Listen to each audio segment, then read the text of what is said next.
इन समय समय पर मनुष्य को इन शब्दों पर ध्यान देना चाहिए। यह भगवान के शरीर में सारे विश्व को देखना यह सत्य था। भगवान ने अर्जुन को भी अपने शरीर के भीतर दिखाया। कोई भी मनुष्य अगर इस समय अपने को भगवान कहता है तो उससे पूछना चाहिए कि तुम अपना विराट रूप दिखाओ। मैं देखना चाहता हूं कि तुम किस तरह के भगवान हो। और यदि वह विराट रूप न दिखाए, विश्व रूप न दिखावे, तो उसको जूता से मरम्मत करना चाहिए। तुम फिर कैसा भगवान हो? कहने के लिए तो कोई भी कह देगा हम भगवान हैं, हम ईश्वर हैं, हम ये हैं, वो हैं। दिखाओ किस तरह के भगवान।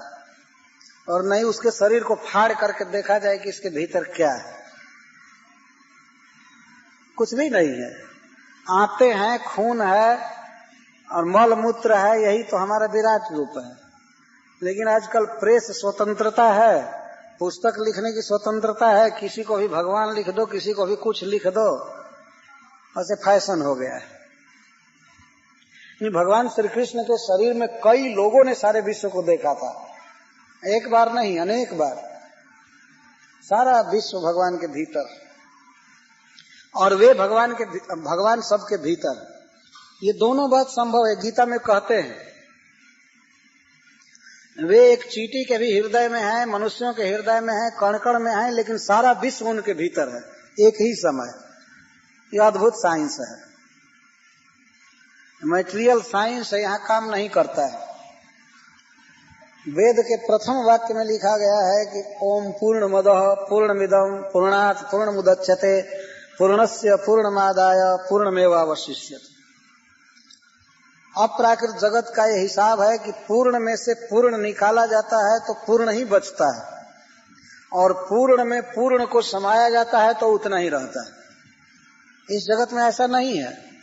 यदि मान लीजिए 100 किलो का बैग है तो उसमें से 10 किलो निकाल लेंगे तो 90 किलो बचेगा, और 100 किलो में यदि 10 किलो और जोड़ देंगे तो 110 हो जाएगा। परंतु अप्राकृत जगत में, स्पिरिचुअल वर्ल्ड में, पूर्ण में से पूर्ण को निकालेंगे तो उतना ही बचेगा, और एक पूर्ण में पूर्ण को डालेंगे तो उतना ही रहेगा।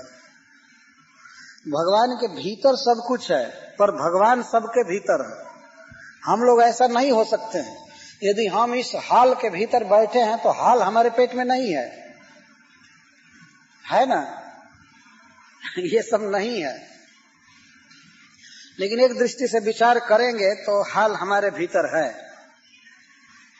किस तरह से? मन में है। हम लोग कभी बाहर हाल से निकल करके और ये सोचेंगे, हाल का चिंतन करेंगे, तो ये हाल हमारे मन में समा गया है।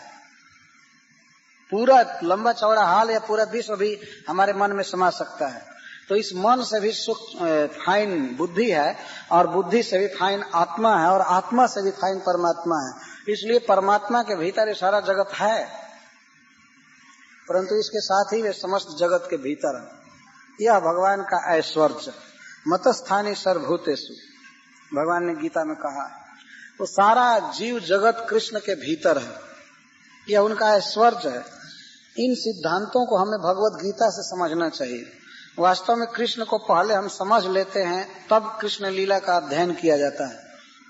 इसके पहले 9 स्कंद भागवत का है, 10वें स्कंद को समझने के लिए। उसके पहले गीता है।